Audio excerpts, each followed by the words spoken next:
Hello friends, good evening to all of you and welcome to Prep on IAS. In this second lecture of the basic science and technology, we will see the states of matter. पिछले lecture में हमने matter की बात की थी, उसके कुछ fundamental properties की बात की थी, कुछ फंडामेंटल फोर्सेस की बात की थी. उसको रिकैप अभी करते हैं. इससे पहले मैं आपको बताता हूं कि हम इस चैप्टर में क्या पढ़ने वाले हैं. तो इसमें हम पहले देखेंगे केमिकल बॉन्ड्स क्या होते हैं जिससे स्टेट्स ऑफ मैटर डिसाइड होती है. कौन कौन सी स्टेट्स ऑफ मैटर हमें जनरली मिल जाती हैं, solid, liquid and gases. Further जो लिक्विड का प्रेशर होता है वो क्या होता है, और चेंज ऑफ स्टेट पे उसका स्टेट जो है मैटर की जो स्टेट है उस पर इसका क्या इम्पैक्ट होता है, प्रेशर का.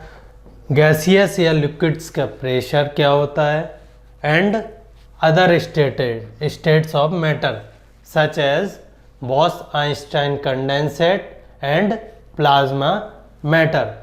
तो अब हम आ जाते हैं पहले रिकैप पे. जो पिछले लेक्चर में हमने पढ़ा था उसको मैं थोड़ा सा समराइज कर दूं जिससे आपको चीज़ें लॉन्ग टर्म में याद रहें और कोई कंफ्यूजन हो तो वो क्लियर हो जाए. तो पिछले लेक्चर में हमने देखा था मैटर किसका बना होता है, पार्टिकल्स का, जो कि डिस्क्रीट इन नेचर होते हैं, क्वांटम नेचर होता है, जो कि कंटिन्यूअस नहीं होते हैं, इसीलिए उन्हें क्या बोल देते हैं, क्वांटम.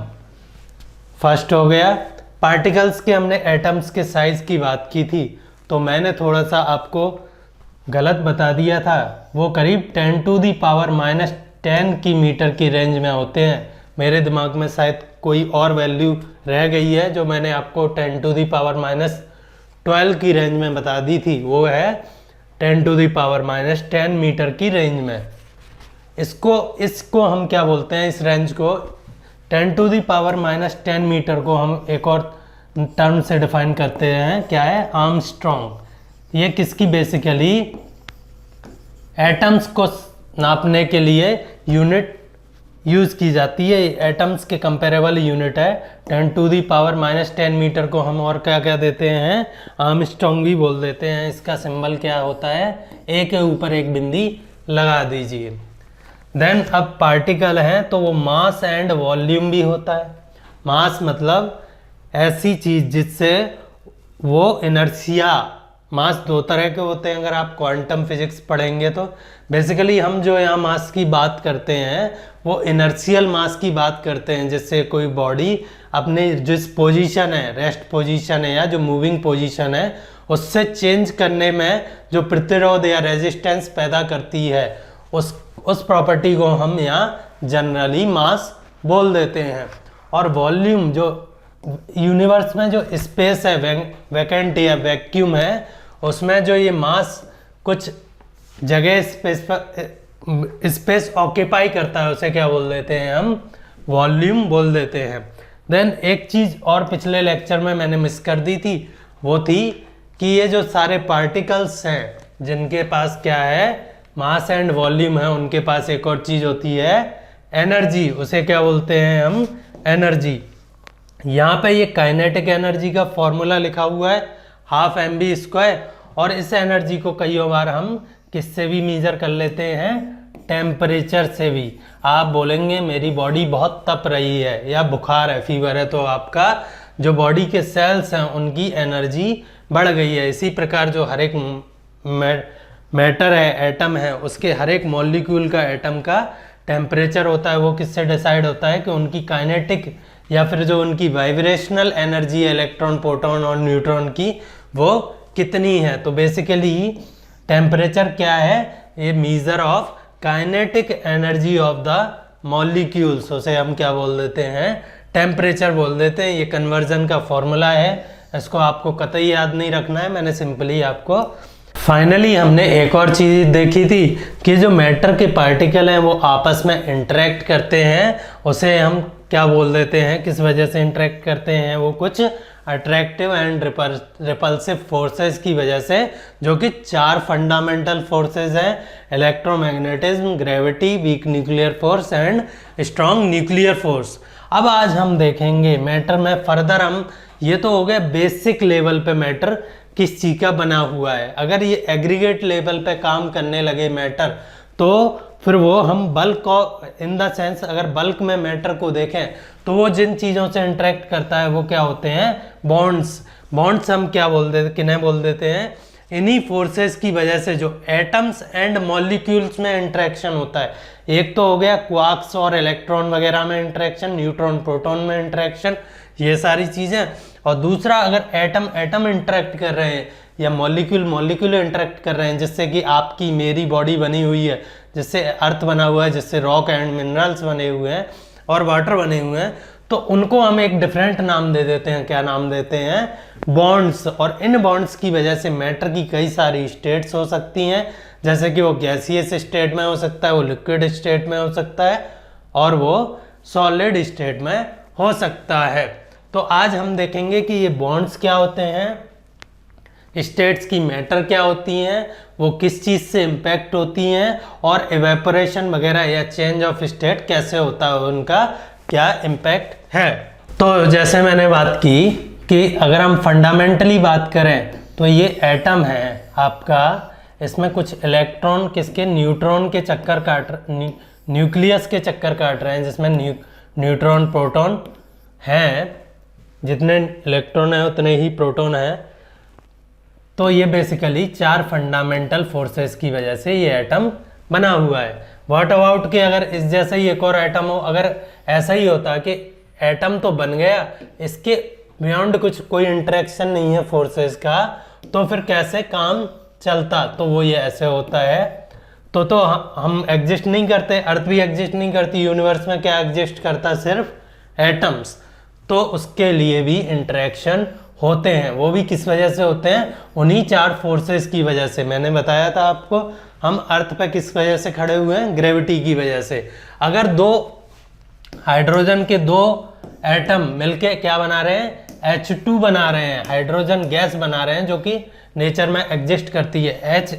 H अलोन एग्जिस्ट नहीं करता है, जो नॉर्मल टेम्परेचर है हमारा एटमॉस्फेरिक टेम्परेचर पे, H अलोन एग्जिस्ट नहीं करता है। वो किस फॉर्म में एग्जिस्ट करता है, H2 के फॉर्म में। सिमिलरली O किस फॉर्म में एग्जिस्ट करता है, O2 के फॉर्म में। तो मान लीजिए कोई दो एटम्स हैं, इन्होंने क्या किया कि अपने इलेक्ट्रॉन को शेयर किए, इससे बोला कि तुम मेरे इलेक्ट्रॉन को ये प्रोटॉन जो है इसमें बैठा हुआ है वो इसके इलेक्ट्रॉन को अट्रैक्ट कर रहा है, ये पॉजिटिव चार्ज है, और ये जो प्रोटॉन है वो इसके इलेक्ट्रॉन को अट्रैक्ट कर रहा है, क्योंकि नेगेटिव चार्ज क्या होते हैं, अट्रैक्टिव होते हैं। अपोजिट चार्ज अट्रैक्टिव होते हैं, नेगेटिव नहीं। Negative repulsive, negative positive attractive, और पॉजिटिव रिपल्सिव। तो ये दोनों क्या है, एक गठबंधन से, या आप कह लीजिए मॉलिक्यूल बना लेंगे, या फिर एक कॉम्पैक्ट अरेंजमेंट बना लेंगे, जिसे हम क्या बोल देते हैं, मॉलिक्यूल। तो उन्हीं बेसिक फोर्सेस की वजह से यहाँ कौन सा फोर्स काम किया, इलेक्ट्रोमैग्नेटिक फोर्स काम किया, और उससे हमें क्या मिल गया, एक मॉलिक्यूल मिल गया। मैटर से हम आगे बढ़े, जो स्टेट ऑफ नेचर है मैटर की, जो कि क्वार्क से लेके पहले हमें एटम मिला, फिर एटम से हमने क्या और मिल गया, हमें मॉलिक्यूल। उन्हीं फोर्सेस के इंटरेक्शन की वजह से हमें एक और नई चीज़ मिल गई, मॉलिक्यूल। और जो भी ये शेयरिंग हो रही है इलेक्ट्रॉन की, या फिर एक इलेक्ट्रॉन इसे दे दिया और फिर ये वाला इससे जाके चिपक गया कि मुझे अपना एक इलेक्ट्रॉन दे दीजिए तो मैं आपके साथ रहूँगा। तो ये सारी चीज़ें, इस अरेंजमेंट को हम इन जनरल क्या बोल देते हैं, बॉन्ड्स। क्या बोल देते हैं केमिस्ट्री में, बॉन्ड्स। बेसिकली फंडामेंटली देखें तो ये इलेक्ट्रोमैग्नेटिक फोर्स है और कुछ नहीं है। जितने भी बॉन्ड होते हैं दुनिया में, जिससे मॉलिक्यूल बने हैं एटम को फर्दर कॉम्पैक्ट या आप कह लीजिए कॉन्ग्रीगेशन करने के बाद, वो सारे इलेक्ट्रोमैग्नेटिक फोर्सेस की वजह से बने हैं।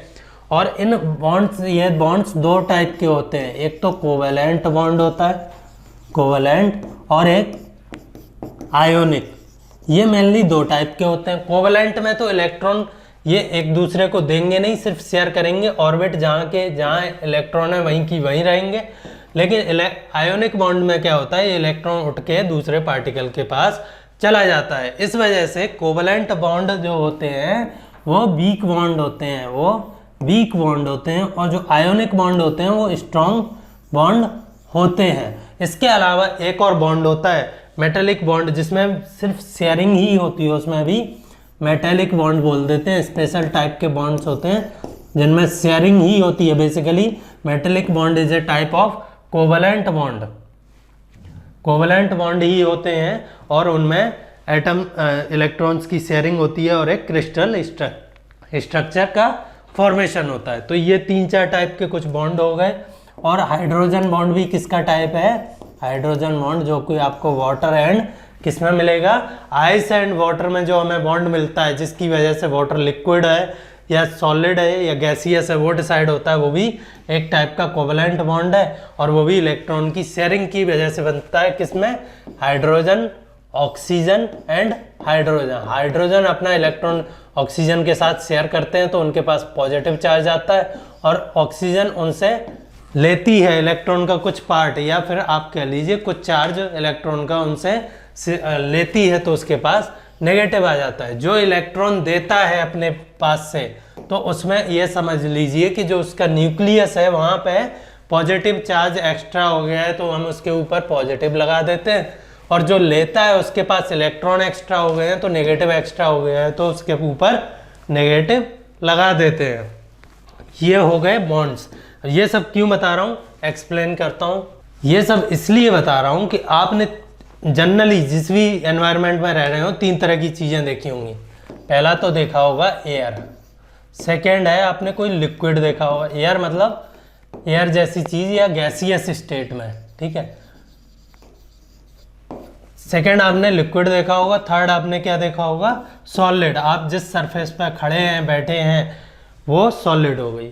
आप मुझे बताइए कि नेचर में एटम्स वही है मिलके सब जगह जो बन रहे हैं, फिर ये कैसे डिसाइड होगा कि जो एटम्स का अरेंजमेंट है वो गैसियस फॉर्म में एग्जिस्ट कर रहा है या वो लिक्विड फॉर्म में एग्जिस्ट कर रहा है, वो सॉलिड स्टेट में एग्जिस्ट कर रहा है। तो अभी मैंने जो बॉन्ड्स की बात की, उससे डिसाइड होता है कि जो मैटर है वो किस फॉर्म में रहने वाला है, सॉलिड में रहने वाला है, लिक्विड में रहने वाला है, या फिर गैसियस स्टेट में रहने वाला है। अगर बॉन्ड्स बहुत स्ट्रॉन्ग बॉन्ड हैं तो फिर वो किस स्टेट में रहेंगे, चिपके हुए मॉलिक्यूल, जो एटम्स हैं या मॉलिक्यूल हैं वो एक दूसरे से बिल्कुल चिपके हुए हैं, वो अपनी जगह से हटने को तैयार नहीं है। आप उन पर पैर रखिए, लात मारिए, जब तक आप उनके बियॉन्ड एक्सट्रीम फोर्स नहीं लगा रहे हैं, क्योंकि इनके बीच में बॉन्ड्स स्ट्रॉन्ग है तो ये अपना शेप एंड वॉल्यूम नहीं बदलेगा।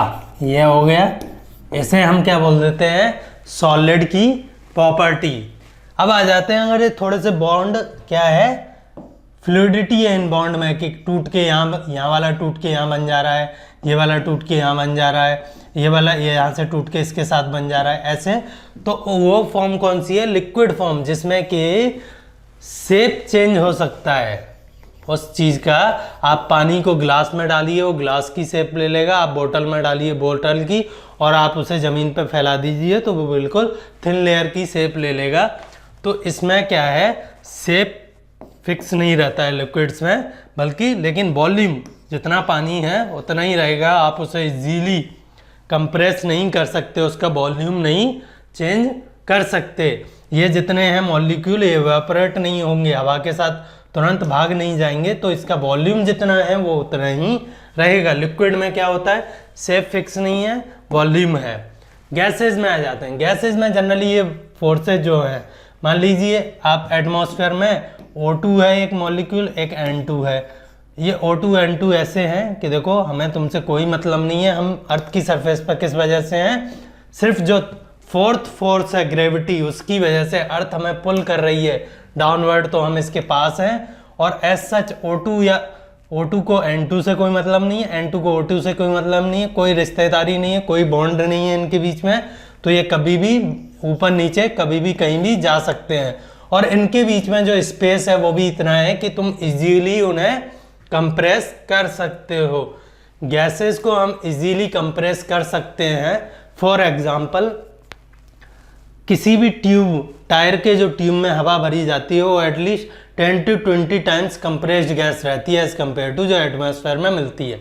जो आपके एलपीजी या सीएनजी के सिलेंडर होते हैं उसमें भी यही हाल है, उसमें भी लिक्विफाइड पेट्रोलियम गैस या कंप्रेस्ड नेचुरल गैस, तो हम उन्हें कंप्रेस कर सकते हैं। तो इसमें वॉल्यूम भी इन जनरल एंड शेप दोनों में से कोई भी कांस्टेंट नहीं रहता है, इन्हें हम इजीली से चेंज कर सकते हैं। अब एक बात याद रखिए, चाहे सॉलिड हो, चाहे लिक्विड हो, चाहे गैस हो, ना तो ऐसा है कि सॉलिड का बिल्कुल शेप नहीं चेंज होता है।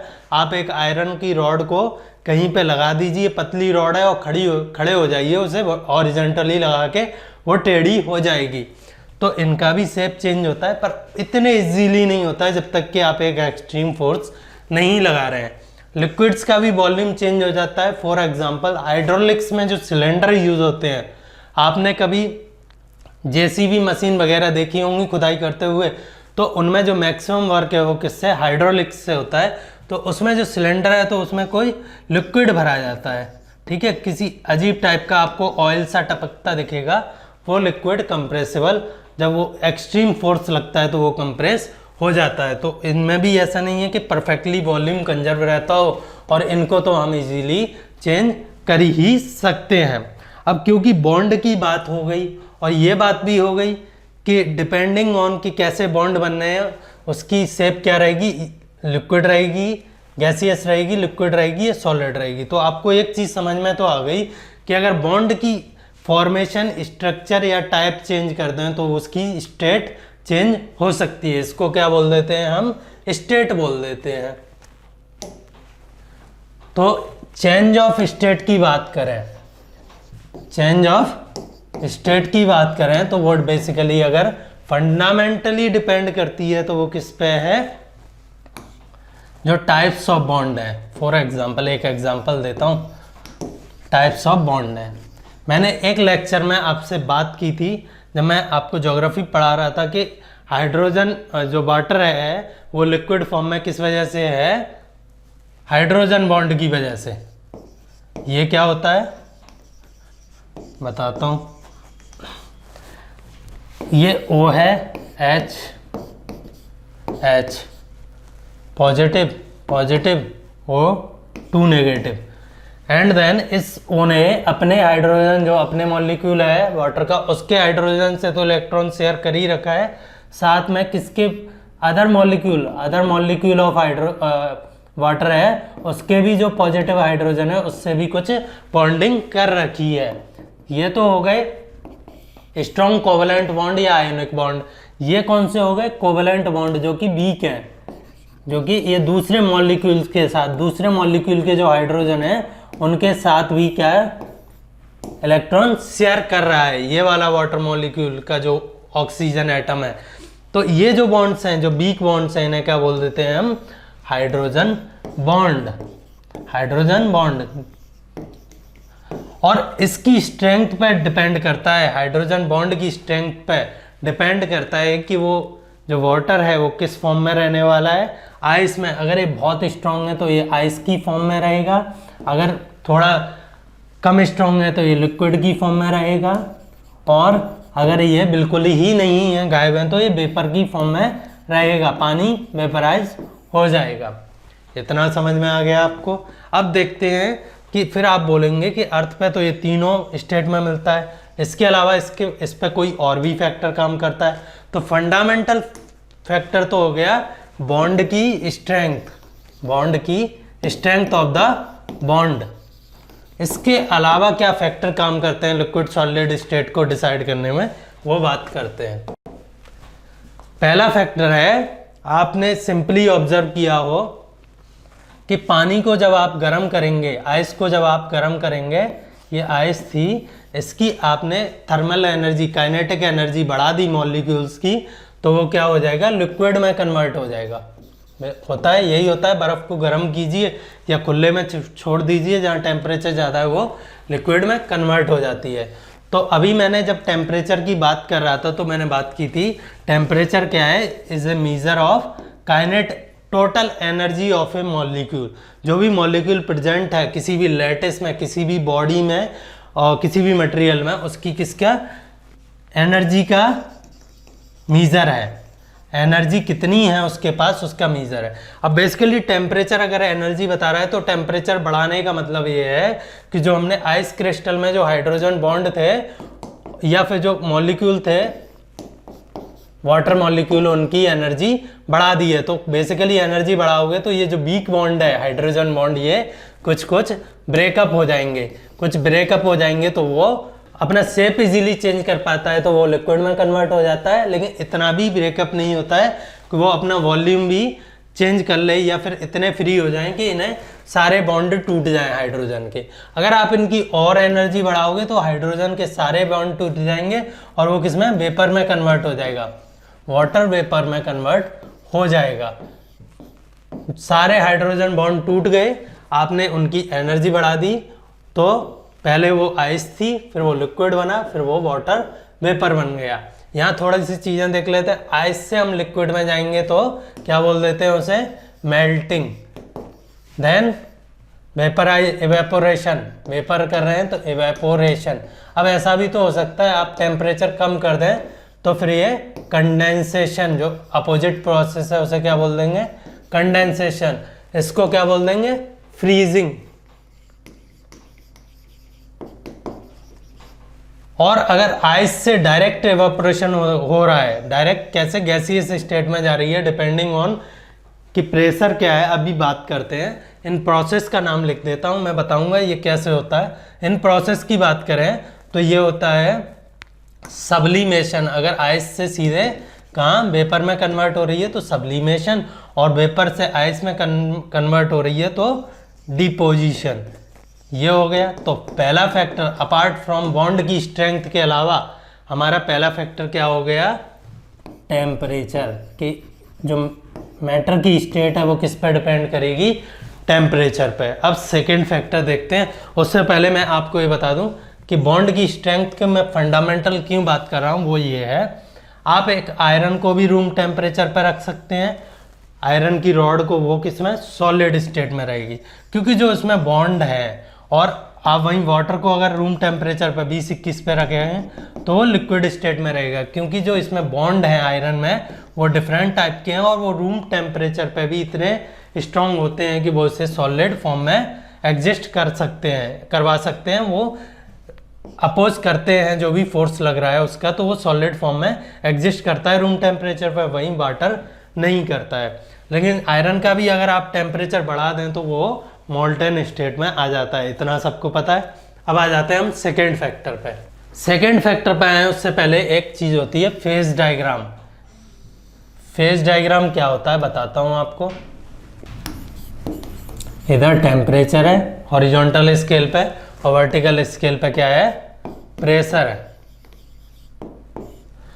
सिंपली ये कहता है सिंपल ऑब्जर्वेशन या प्रॉपर्टीज किसी भी एलिमेंट की ये बोलती है कि जैसे जैसे आप प्रेशर बढ़ाओगे किसी चीज़ पे, आप प्रेशर बढ़ाओगे तो किस में कन्वर्ट होना चाहिए, सॉलिड में। कम से कम वॉल्यूम ऑक्यूपाई करना चाहेगी। आप किसी चीज़ को दोनों तरफ से या चारों तरफ से या छह तरफ से दबाओगे तो उसका वॉल्यूम श्रिंक होगा, तो वो बेसिकली सॉलिड में कन्वर्ट होना चाहिए, क्योंकि सॉलिड्स का वॉल्यूम कम होता है।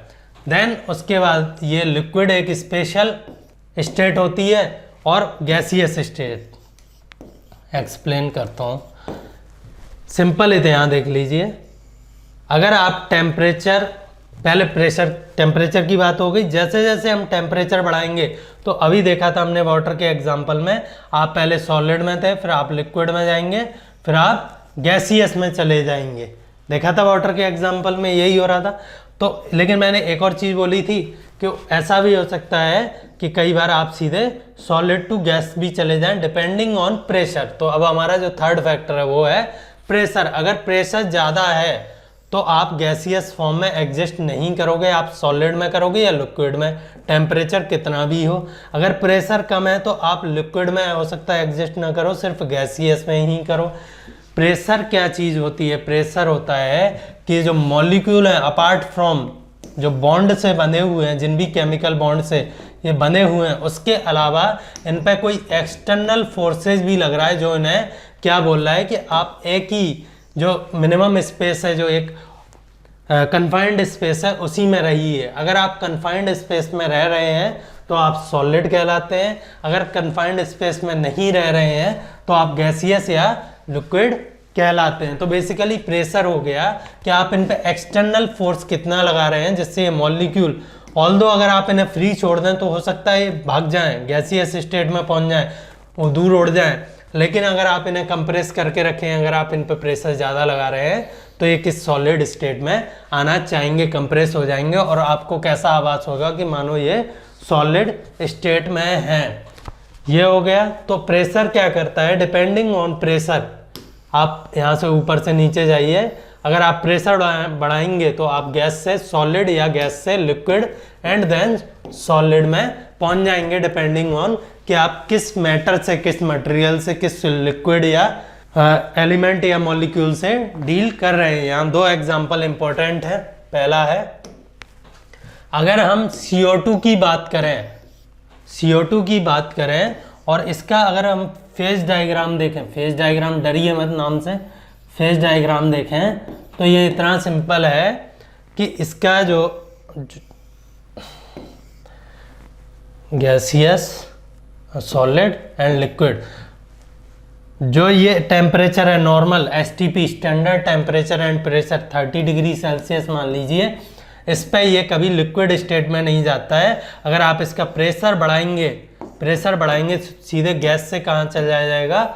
सॉलिड स्टेट में चला जाएगा। इसको हम क्या बोलते हैं बताइए? डिपोजिशन बोलते हैं। और इससे जो फॉर्मेशन होता है उसे क्या बोल देते हैं? CO2 जो कि सॉलिड फॉर्म में है उसे क्या बोल देते हैं? Dry ice. यहाँ मान लीजिए ये 1 एटमॉस्फेरिक प्रेशर था, 1 ATM जिस पे हम रह रहे हैं, और ये 30 डिग्री सेल्सियस टेम्परेचर था। अब आप इसे कंप्रेस करेंगे और टेम्परेचर वही रखेंगे, ये बात याद रखना है, टेम्परेचर वही रखना है, टेम्परेचर नहीं बढ़ना चाहिए। तो फिर आपको क्या मिल जाएगा? सॉलिड CO2 मिल जाएगा, जिसे हम जनरली क्या बोल देते हैं? Dry ice. एक ये एग्जाम्पल हो गया। अब सेकेंड बहुत फेमस एग्जाम्पल है किसका? वाटर का है। ये आपको याद रखना है, दोनों एग्जाम्पल्स इंपॉर्टेंट है। जनरली जो हमारा STP है उसमें वाटर ये 20 डिग्री हो गया, वाटर ऐसे एग्जिस्ट करता है। यहाँ कुछ टेम्परेचर हो गया, ये 25 डिग्री या 30 डिग्री ले लीजिए, 30 डिग्री सेल्सियस, और ये 1 एटमॉस्फेरिक प्रेशर हो गया। तो वो किसमें? लिक्विड फॉर्म में एग्जिस्ट करता है, जो नॉर्मल कंडीशंस है। अब अगर हम उसका टेम्परेचर कम कर दें, वाटर का टेम्परेचर कम कर दें, तो वो किसमें? सॉलिड में कन्वर्ट हो जाएगा, जो कि हमें आइस मिल जाती है। वाटर की एक खास प्रॉपर्टी है, वाटर की एक खास प्रॉपर्टी क्या है कि जैसे जैसे आप आइस का प्रेशर बढ़ाएंगे, जनरली तो क्या होता है कि जैसे प्रेशर बढ़ाते हैं वैसे वैसे चीज़ें लिक्विड से सॉलिड में ट्रांजिट होती हैं, लेकिन वाटर में ये जो लाइन है लिक्विड सॉलिड ट्रांजिशन की, ये अपोजिट डायरेक्शन में बेंडेड है। ये परपेंडिकुलर हो गया, इससे इस डायरेक्शन में बेंड ना होके अपोजिट जो ये एंगल है ज़्यादा है 90 से। तो इससे क्या होता है, जैसे आप आइस पे प्रेशर बढ़ाओगे अंडर नॉर्मल जो कंडीशंस हैं रूम टेम्परेचर पे, तो बेसिकली या फिर जो भी 0 डिग्री सेल्सियस था या -1 था, ये 1 डिग्री सेल्सियस -1 डिग्री, तो ये सॉलिड से किसमें? लिक्विड में कन्वर्ट होगा। ये क्यों होता है? आप बोलेंगे कि जब हम प्रेशर बढ़ा रहे हैं तब तो बेसिकली उसका वॉल्यूम घटना चाहिए, और वॉल्यूम घटना चाहिए तो वो सॉलिड स्टेट में जाना चाहिए।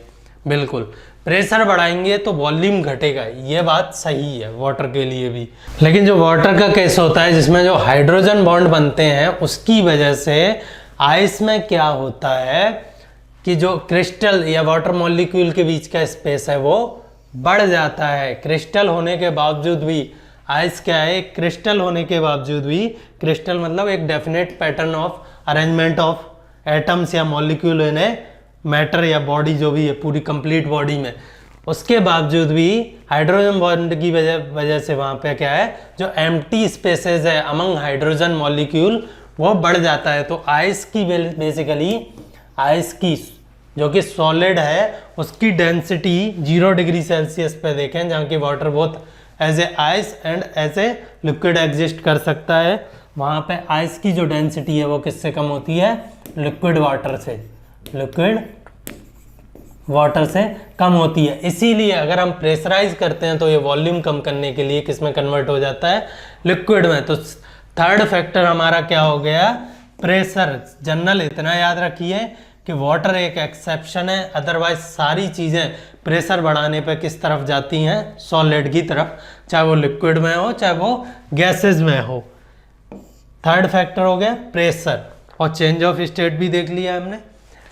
इसके साथ एक और चीज़ देख लेते हैं, वो क्या है, डिफ्यूज़न। एक तो होता है सॉल्यूशन, है ना, डिसॉल्यूशन, एक होता है डिसॉल्यूशन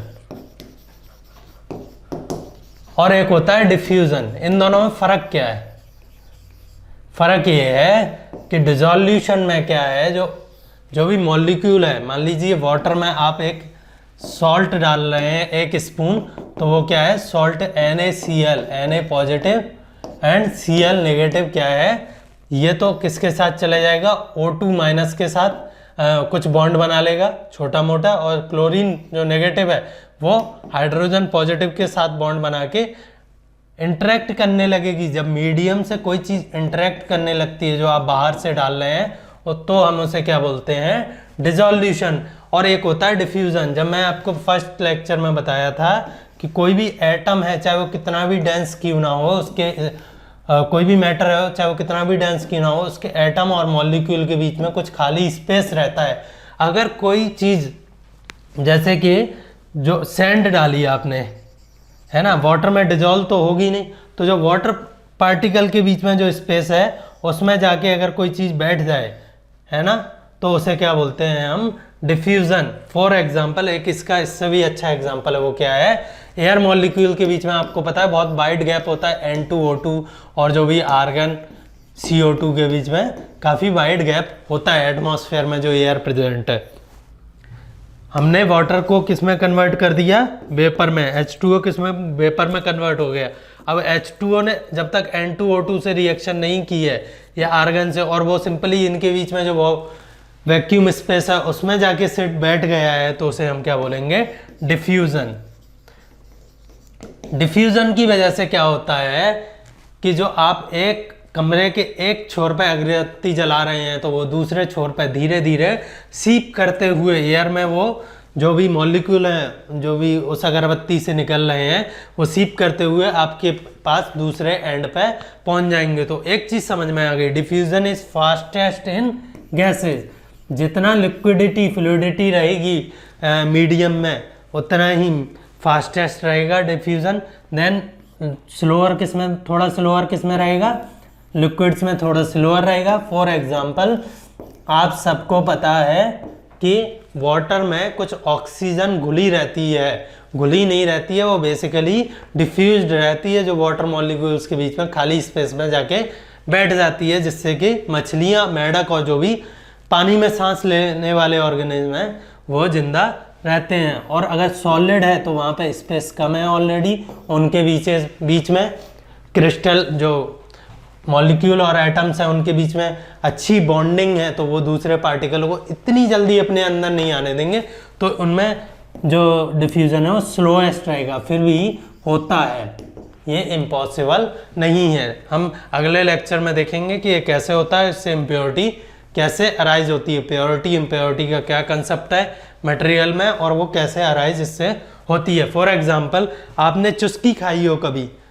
जो भी मुंबई से जो कंसेप्ट आया है, तो उसमें वो पानी डालते ही, रंग बिरंगा पानी डालते ही पूरी आइस में फैल जाता है वो, तो वही है diffusion in solids.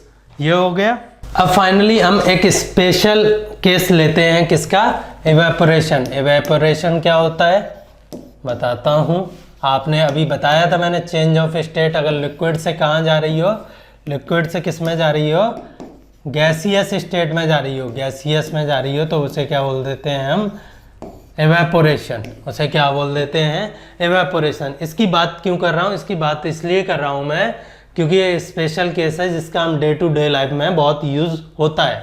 For example समुद्र की सरफेस से ओशन सरफेस पे हवाएं चल रही हैं, वो अपने साथ कुछ वाटर को एवेपोरेट करते हुए सन हीट की, सोलर हीट की वजह से एवेपोरेट हो गया और वो वाटर वेपर में कन्वर्ट हो गया और वो बादल बन के इंडिया में मानसून की तरह बरसात करने लगा। ये एग्जाम्पल है। तो इसका एक तो कितनी बड़ी यूजफुलनेस हो गई कि जो फालतू वाटर था ओशियन का जो वाटर था एवापोरेशन की वजह से वो प्योर फॉर्म में आ गया और हमें कैसे मिल गया, रेन की फॉर्म में। सेकंड, आप जो कूलर यूज करते हैं घरों में गर्मियों में, वो भी इसी प्रिंसिपल पे वर्क करता है। वो क्या है, जब लिक्विड एवेपोरेट होगा गैसियस फॉर्म में, तो मैंने बताया कुछ बॉन्ड्स एटम्स या मॉलिक्यूल के बीच में टूटेंगे, जैसे कि हाइड्रोजन बॉन्ड। इन बॉन्ड्स को तोड़ने के लिए आप कुछ एनर्जी ले रहे हो, तो बेसिकली ये जो प्रोसेस है इसमें एनर्जी कंज्यूम हो रही है। आपको लिक्विड प्लस कुछ एनर्जी दोगे तो वो किस में कन्वर्ट होगी, गैसियस स्टेट में। तो जिस भी सरफेस से जहाँ से भी ये जो लिक्विड है कैसे गैस फॉर्म में बन के उड़ रहा है, वहाँ ये कुछ एनर्जी कंज्यूम कर रहा है। मान लीजिए सोलर हीट है, सन की कुछ भयंकर हीट पड़ रही है, उसे इसने कंज्यूम किया और वेपर में कन्वर्ट हो गया। इसे हम क्या बोल देते हैं, लेटेंट हीट ऑफ एवापोरेशन। अगर आप जनरली हीट दोगे तो किसी भी मैटर का क्या बढ़ेगा, टेम्परेचर बढ़ेगा, उनकी मॉलिक्यूलर एनर्जी बढ़ेगी, काइनेटिक या वाइब्रेशनल जो भी है। लेकिन ये एक ऐसी एनर्जी है जो कि आपको मॉलिक्यूल या एटम्स के बीच के जो बॉन्ड है उन्हें तोड़ने में चली जाती है और इन एटम्स का एज सच टेम्परेचर नहीं बढ़ता है। ये आप बोल रहे हो ये क्या कह रहा हूँ, मैं ये कह रहा हूँ 100 डिग्री सेल्सियस पे आप वाटर रखिए और उसे गर्म करते रहिए तो वो वेपर में कन्वर्ट हो जाएगा। किस पे, 100 डिग्री सेल्सियस पे जो वेपर रहेगी। आप कहेंगे कि आपने बताया था टेम्परेचर क्या है, काइनेटिक एनर्जी का मीज़र है, तो इसमें तो कुछ हुआ ही नहीं, इसमें तो टेम्परेचर सेम है। लेकिन काइनेटिक एनर्जी हमने तो थर्मल एनर्जी इसमें बहुत सारी दी है, तो एनर्जी कहाँ चली गई, इस बॉन्ड को तोड़ने में, जो लिक्विड के बीच में जो बॉन्ड्स थे उन्हें तोड़ने में चली गई। और इस वजह से ये एक कैसी एंडोथर्मिक रिएक्शन है जिसमें हमें एनर्जी देनी पड़ती है। तो एज ए रिजल्ट जब हम कूलर में पानी चलाते हैं वो वाटर वेपर बन के उड़ता है कूलर के बाहर, तो जो ये सरफेस है जहाँ पे वाटर एग्जिस्ट कर रहा है और जहाँ से एयर आ रही है कूलर के अंदर से, जहाँ से वेपर बन के उड़ रही है, उसकी कुछ हीट ले जाएगा। उसकी हीट कहाँ चली जाएगी, उस बॉन्ड को तोड़ने में, और इस सरफेस को ठंडा कर जाएगा। यहाँ से आप हीट लोगे किसी सरफेस से तो वो क्या हो जाएगी, कूल हो जाएगी। वो उल्टा होगा ना, वहाँ से एनर्जी जा रही है तो कूल हो जाएगी। तो इस प्रिंसिपल पे हमारे कूलर्स वर्क करते हैं, वाटर कूलर। और एवापोरेशन एक स्पेशल केस है। अब जो लेटेंट हीट ऑफ एवापोरेशन है, ऐसी एक और लेटेंट हीट कहाँ होती है, कहाँ एग्जिस्ट करती है, लेटेंट हीट ऑफ मेल्टिंग। आपने बोला कि जो आइस है हम उसे किस में कन्वर्ट कर रहे हैं, आइस 0 डिग्री सेल्सियस पे है, 0 डिग्री सेल्सियस के ही वाटर में कन्वर्ट कर रहे हैं। तो आप बताइए मुझे, टेम्परेचर तो बढ़ा नहीं है, फिर हमने जो हीट दी थी इसे वाटर में कन्वर्ट करने के लिए वो कहाँ गई, जबकि टेम्परेचर किसको इंडिकेट करता है, once again energy of the molecule. तो वो बोलेंगे कि आइस के क्रिस्टल के बीच में जो हाइड्रोजन बॉन्ड थे, जो स्ट्रॉन्ग थे, उन्हें तोड़ने में वो हीट चली गई और इसलिए कोई टेम्परेचर नहीं बढ़ा और लेकिन स्टेट चेंज हो गई। तो ये लेटेंट हीट ऑफ मेल्टिंग हो गई। इसकी एक और एप्लीकेशन जो कि एनसीईआरटी ने दी है और कई बार एग्जाम्स में पूछी गई है कि हम गर्मियों में जो कॉटन के कपड़े हैं वो क्यों पहनते हैं, गर्म ऊनी कपड़े क्यों नहीं पहनते हैं। उसकी सिंपल सी वजह है कि जो आपके बॉडी से जो पसीना निकल रहा है वो जब एवेपोरेट होगा तो आपकी बॉडी को ठंडा करेगा, और एवेपोरेट होने के लिए उसे क्या चाहिए, एक ऐसी सरफेस जहाँ से वो इजीली एवेपोरेट हो सके। और वो कॉटन के जो क्लोथ्स होते हैं वो इसको फैसिलिटेट करते हैं एवेपोरेशन को। एक और जो क्वेश्चन है जो कि ईएस में, इंजीनियरिंग सर्विसेज में पूछा जा चुका है कि आप सर्दियों में एक गाड़ी में बैठे हुए हैं, बंद कार में बैठे हुए हैं, जिसमें आपने बॉडी हीट भी है आपकी, और मान लीजिए क्या चला रखा है आपने, एक हीटर भी चला रखा है। आप एक कार में बैठे हैं और उसमें आपकी बॉडी हीट भी है और उसमें आपने हीटर भी जला रखा है और बाहर अच्छी ठंड पड़ रही है।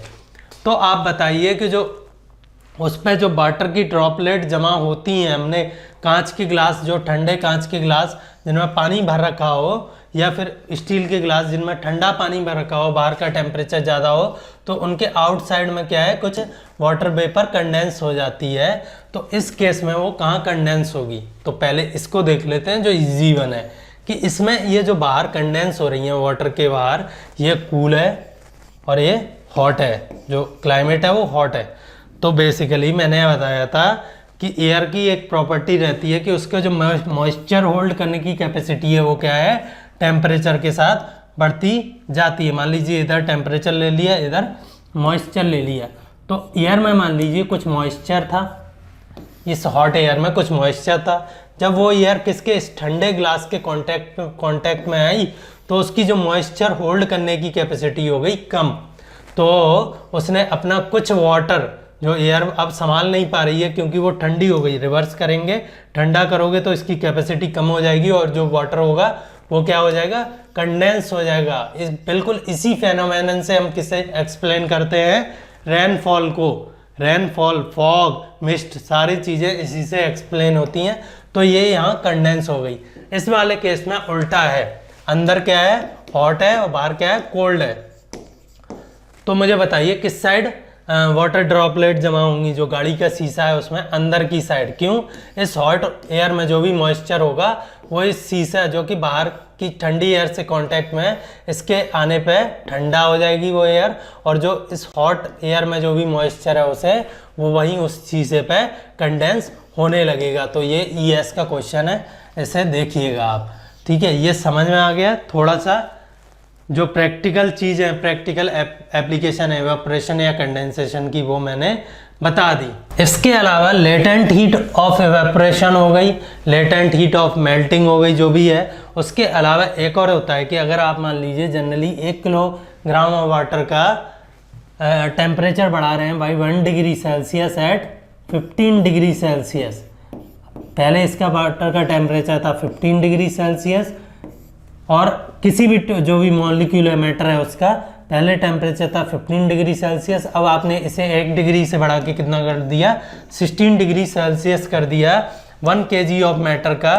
तो ये जो हीट लगी है आपको इसके टेम्परेचर बढ़ाने में, इसे क्या बोलते हैं हम, specific heat of that material. Specific heat कितनी है उस मटेरियल की, जिससे कि हम उसका 1 डिग्री टेम्परेचर बढ़ा पाए। आप ये कह रहे होंगे कि 15 डिग्री सेल्सियस क्यों लिया है, क्योंकि मटेरियल की प्रॉपर्टी अमाउंट में किस पे डिपेंड करती हैं कि वो पहले किस टेम्परेचर पे है। अगर आप आयरन को 700 से लेके 700 डिग्री सेल्सियस पे और इसको 701 करेंगे, तो वो जो हीट लगेगी आपको वो इससे हो सकता है थोड़ी डिफरेंट हो, जो कि आप 15 डिग्री सेल्सियस पे कर रहे हैं। तो जस्ट टू स्टैंडर्डाइज थिंग, कि सबको पता हो कि जब हम स्पेसिफिक हीट की बात कर रहे हैं तो हम 1 डिग्री सेल्सियस किस टेम्परेचर से बढ़ा रहे हैं, 15 डिग्री सेल्सियस से बढ़ा रहे हैं। और उसके बाद अगर हम 700-800 पे बढ़ा रहे हैं, 100 के बाद बढ़ा रहे हैं, या फिर 16 पे भी बढ़ा रहे हैं, तो वो थोड़ी बहुत चेंज होती है, क्योंकि मटेरियल की प्रॉपर्टी टेम्परेचर के साथ चेंज होती है, उस पर डिपेंड करती है। ये थोड़ा बेसिक हो गया। अब और आ जाते हैं, मैंने आपको 3 स्टेट्स बताई मैटर की, कौन सी, सॉलिड, लिक्विड एंड गैसियस। इन सारे में जो मॉलिक्यूल्स हैं, एटम्स हैं, वो क्या किस फॉर्म में एग्जिस्ट करेंगे, या तो मॉलिक्यूल की फॉर्म में, मतलब पूरा एटम या फिर एटम की फॉर्म में। पूरा एटम तो रहेगा, उसमें इलेक्ट्रॉन, प्रोटॉन एंड न्यूट्रॉन रहेंगे, उसमें कोई भी नेगेटिवली पॉजिटिवली चार्ज कंप्लीटली नहीं रहेगा। वो एज ए होल, जो भी बॉडी की बात कर रहे हैं, वो एज ए होल न्यूट्रल है, इलेक्ट्रिकली चार्ज नहीं है। तो एक और स्टेट होती है प्लाज्मा स्टेट, जिसमें क्या होता है, हम इतना टेम्परेचर और प्रेशर बढ़ा देते हैं कि वो जो मॉलिक्यूल है, एटम है, वो क्या है, चार्ज पार्टिकल में टूट जाते हैं। फॉर एग्जांपल, हम H2O को ही ज़्यादा प्रेशराइज एंड हीट कर दें, तो उसमें जो फिर जो मॉलिक्यूल्स है, एटम एग्जिस्ट करेंगे, वो किस फॉर्म में करेंगे, हाइड्रोजन आयन अलग से घूम रहे हैं, O2 आयन अलग से घूम रहा है, O2 2 नेगेटिव, ये सब अलग से घूम रहे हैं। तो ऐसी स्टेट को जिसमें आयनाइजेशन हो जाए हाई टेम्परेचर या प्रेशर की वजह से, इनकी काइनेटिक एनर्जी इतनी हो जाए कि ये जो आयोनिक बॉन्ड बने हुए हैं, ऑक्सीजन के साथ उसे भी तोड़ के फ्रीली घूमने लगे हैं, तो उसे हम क्या बोल देते हैं, प्लाज्मा स्टेट। हमारे एक इंडियन साइंटिस्ट थे सत्येंद्र नाथ बोस, तो उन्होंने कुछ एक और नई एटम की जो मैटर की स्टेट इजाद की थी थियोरेटिकली। उन्होंने बोला मैथमेटिक्स ये कहती है कि मैटर की 5वीं स्टेट भी होनी चाहिए। आइंस्टाइन ने उसे कंफर्म भी किया और बाद में वो एक्सपेरिमेंट से करीब 2001 में उसे प्रूव भी किया गया कि हाँ ऐसा एग्जिस्ट करता है। उसको नाम क्या दे दिया, बॉस, उनके नाम पे आइंस्टाइन कंडेंसेट। ये क्या होता है, ये बेसिकली ये होता है, बहुत रिसर्च वाली चीज़ है कि आप टेम्परेचर को एब्सोल्यूट जीरो कर दें। बताऊंगा एब्सोल्यूट जीरो क्या होता है, अभी बताता हूँ थोड़ी देर में। तो ऐसे टाइम पे जब टेम्परेचर बहुत कम कर दें आप किसी चीज़ का, और उसकी डेंसिटी या फिर एक एरिया में जो मैटर एग्जिस्ट कर रहा है एक स्पेस में वो भी बहुत कम कर दें, तो एक स्पेशल स्टेट एग्जिस्ट करती है मैटर की, उसे क्या बोल देते हैं हम, बॉस आइंस्टाइन कंडेंसेट। इसको और ज़्यादा पढ़ना है, पढ़ लीजिए। यूपीएससी या किसी भी एग्ज़ाम में इसके नाम से ज़्यादा कुछ नहीं आता, और ये पूछ लेते हैं कि यहाँ पे प्रेशर और टेम्परेचर बिल्कुल मिनिमम होते हैं, टेम्परेचर भी कम कर देते हैं हम, और मॉलिक्यूल जिस एरिया में वो बहुत बढ़ा देते हैं जिससे उसका प्रेशर भी कम हो जाता है। तो ये तो हो गया आज के लेक्चर का बेसिक। अब आ जाते हैं, मैं थोड़ा आपके लिए एक्स्ट्रा नॉलेज क्या है वो। आपने सुना होगा एक होता है एसआई यूनिट्स। क्या होता है, एसआई यूनिट्स। ये क्या होता है, इंटरनेशनल स्टैंडर्ड ऑफ यूनिट। पहले आपने कई यूनिटें सुनी होंगी। फॉर एग्जांपल आपको लेंथ मेजर करनी है तो क्या है, आप फीट से भी कर सकते हैं, और आपको अगर वेट मेजर करना है तो आप पाउंड से भी कर सकते हैं, फुट, पाउंड एंड सेकेंड।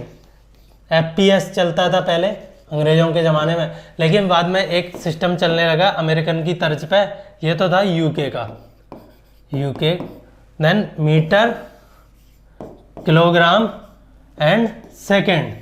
अब क्योंकि अमेरिका साइंस में बाकी सबसे बहुत आगे निकल गया तो इसी को स्टैंडर्डाइज कर दिया, और अब ये जो इसी को नया नाम दे दिया जिसमें 7 यूनिट है, 7 फंडामेंटल यूनिट है, उसके बेसिस पे और सारी भी कई हैं। तो मीटर उन्होंने डिफाइन किया साइंटिफिकली, केजी को डिफाइन किया, सेकेंड को।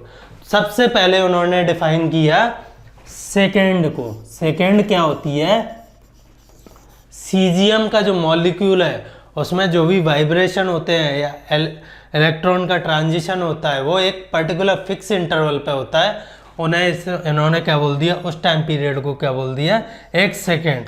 फिर इन्होंने क्या किया, लाइट को मेज़र किया कि वो 1 सेकेंड में कितना चल रही है, उसके हिसाब से कुछ डिवाइड करके इन्होंने मीटर को डिफाइन किया। किलोग्राम को इन्होंने डिफाइन किया किससे, जो ग्रेविटी और जो मास है उसकी हिसाब से किलोग्राम को डिफाइन कर दिया। देन और यूनिट क्या है इसी में, 3 तो ये हो गई।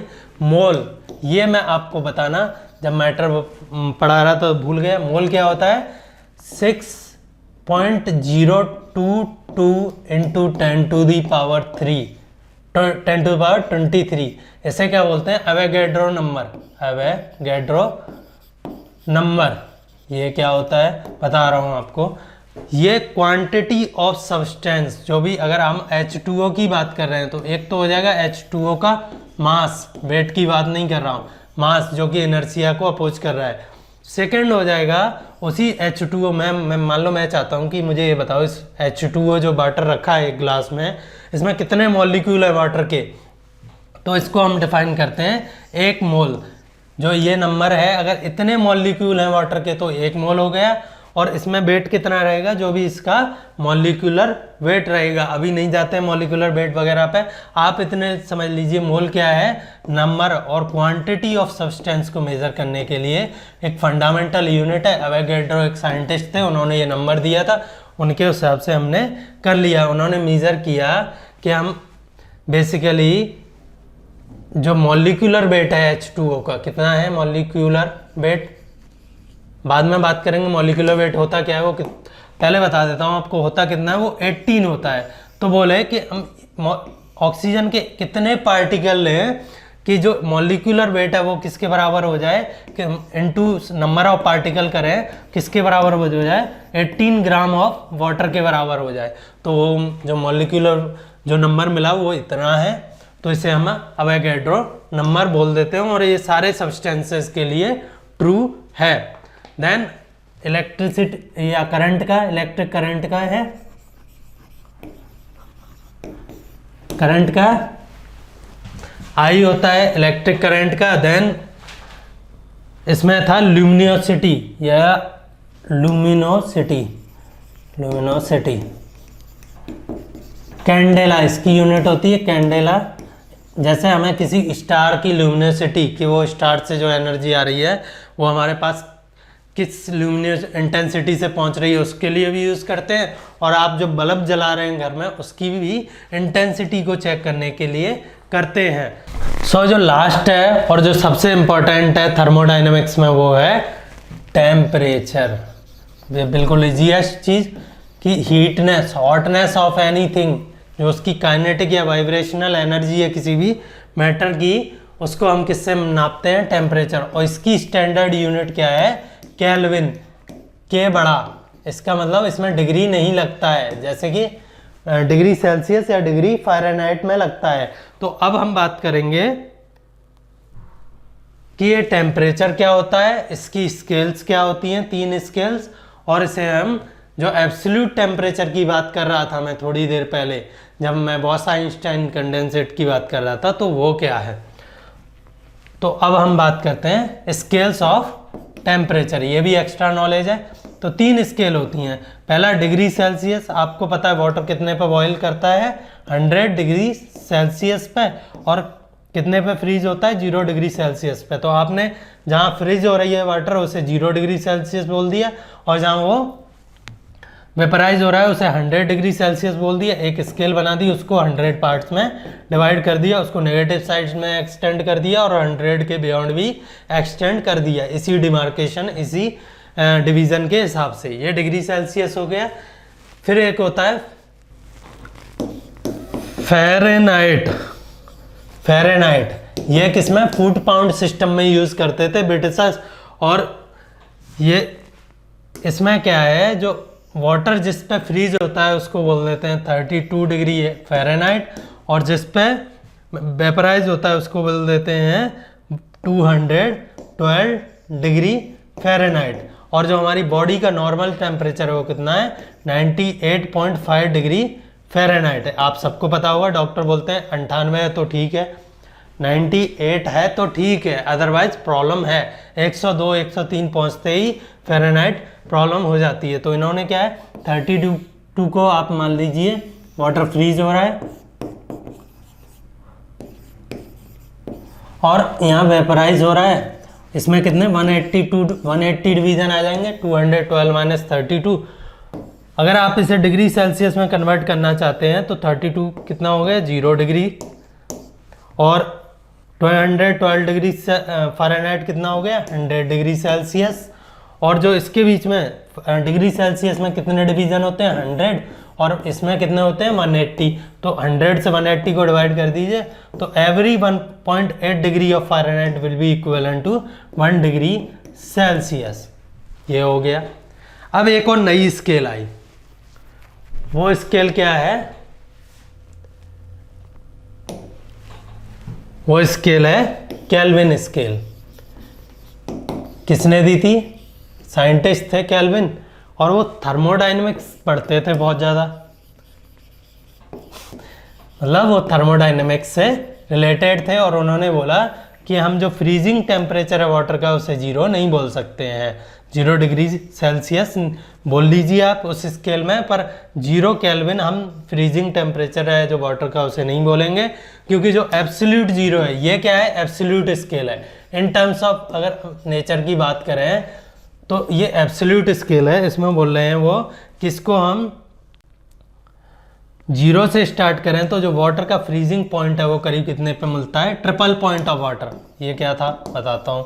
ट्रिपल पॉइंट ऑफ वाटर हमें मिलता है 273.15 डिग्री सेल्सियस पे। ये डिफाइंड है कि वाटर को आप, जो मैं फेज डायग्राम बना रहा था वाटर का, तो आपने एक जगह में देखी होगी जहाँ ये लिक्विड हो गया, सॉलिड हो गया, गैसियस, यहाँ पे तीनों स्टेट एग्जिस्ट कर सकती हैं एक साथ। कोई भी मैटर हो उसका एक ऐसा पॉइंट होता है जिसे ट्रिपल पॉइंट बोलते हैं, जहाँ तीनों मैटर एग्जिस्ट कर सकते हैं, तीनों स्टेट एग्जिस्ट कर सकती हैं एक साथ। इस स्केल को नीचे एक्सटेंड करो तो ये कहाँ तक मिनिमम जा सकती है टेम्परेचर में, इधर टेम्परेचर है जहाँ ये प्रेशर से मीट कर जाए उसको हम बोलेंगे 0 केल्विन। तो वाटर का जो ट्रिपल पॉइंट है वो हो गया 273.15 केल्विन। अगर हम केल्विन के टर्म्स में फ्रीजिंग पॉइंट देखें वाटर का तो वो करीब कितना है, वो करीब है 273 केल्विन। तो ये this will be equivalent to 0 degree Celsius. और केल्विन के टर्म्स में ही अगर हम वाटर का एवेपोरेशन टेम्परेचर देखें तो वो कितना है 373 केल्विन, जो कि हो गया इक्वलेंट टू 100 डिग्री सेल्सियस। तो इसमें जो डिवीज़न है वो तो सही, वो तो जो सेल्सियस स्केल है उसी हिसाब से है, लेकिन ये जो स्केल है वो फार नेगेटिव में स्ट्रेच करती है as compare to Celsius and Fahrenheit scale. और जो ये एब्सोल्यूट टेम्परेचर है, यहाँ पे मॉलिक्यूल की एनर्जी कितनी हो जाती है, मैंने बोला था थर्मोडायनेमिकली डिफाइंड है, मॉलिक्यूल की एनर्जी कितनी हो जाती है 0, लिटरली 0। इसके पास कोई एनर्जी नहीं रहती है, अपनी जहाँ जगह है वहीं पड़ा रहेगा, ना इसमें वाइब्रेशन होगा, ना इसके पास काइनेटिक एनर्जी होगी। तो ये वहाँ से ली गई है स्केल, कहाँ से, मॉलिक्यूल के टेम्परेचर से। सो ये तो हो गया आज का लेक्चर। और हम ऐसे ही जो बेसिक फंडामेंटल्स हैं उनको जो साइंस पढ़ते हैं उससे इंटीग्रेट करते हुए आगे बढ़ेंगे और डेली आपके लिए कुछ ना कुछ एक्स्ट्रा नॉलेज भी लाएंगे। So thank you.